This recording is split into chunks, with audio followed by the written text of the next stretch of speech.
16 জুলাই জাতীয় নাগরিক পার্টির সমাবেশকে কেন্দ্র করে উত্তপ্ত হয়ে ওঠে গোপালগঞ্জের পরিবেশ। নিষিদ্ধ ঘোষিত ছাত্রলীগ সহ পতিত আওয়ামী লীগের নেতাকর্মীদের দফায় দফায় হামলা আর সংঘর্ষে রণক্ষেত্রে পরিণত হয় পৌর পার্ক এলাকা। দিনভর সংঘর্ষের ঘটনায় এখনো পর্যন্ত মারা গেছেন 5 জন। শনিবার দুপুরে হযরত শাহজালাল আন্তর্জাতিক বিমানবন্দরের 3rd টার্মিনাল পরিদর্শনে গেলে গোপালগঞ্জ ইস্যুতে প্রশ্নের মুখে পড়েন স্বরাষ্ট্র উপদেষ্টা। তিনি বলেন, সংঘর্ষে নিহতদের মরদেহ স্বজনরা নিজ উদ্যোগে নিয়ে যাওয়ায় ময়নাতদন্ত সম্ভব হয়নি। প্রয়োজনে লাশ উত্তোলন করে ময়নাতদন্ত করা হবে। ঢাকার যেটা আছে এটা তো ময়নাতদন্ত হচ্ছে, আর কয়েকটা যে দেখছেন যে ডেড বডি তারা নিজেরই চলে গেছে, তো ময়নাতদন্ত কিভাবে হবে?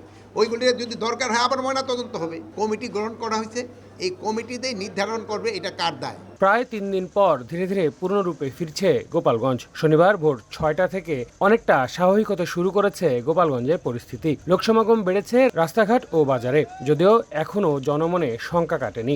অস্থিরতা, আমরা বয়স্ক মানুষ, আমাদের যে মনে করেন মানসিক টেনশন, কোনো লোকজন সাহস করে বাইরে না। আমরা এই যে মাল কিনে প্রত্যেকদিন কিনি, প্রত্যেকদিন ফেলাই দেওয়া লাগে। আতঙ্কের মধ্যে আছে, আমরা তো দিনমজুরি ভাই। এদিকে স্থানীয়দের অনেকেই বলছেন, গোপালগঞ্জের বাইরে থেকে আসা লোকজন সংঘাতময় পরিস্থিতির জন্য দায়ী, যার ফল ভোগ করতে হচ্ছে এলাকাবাসীকে। এমনি শুনছি অনেক জায়গাতে লোকজন আসছে, মারামারি হচ্ছে। বেশি না আর কি, অল্প কিছু লোক বাইরে থেকে এসে এরা গন্ডগোল বাধাইছে। শান্তি পরিবেশ থাকলে আমরা একটু ব্যবসা করে যাতে বাঁচতে পারি। এদিকে শুক্রবার রাতেও জেলার বিভিন্ন স্থানে অভিযান চালায় যৌথ বাহিনী। আল আমিন তুষার, সময় সংবাদ, গোপালগঞ্জ।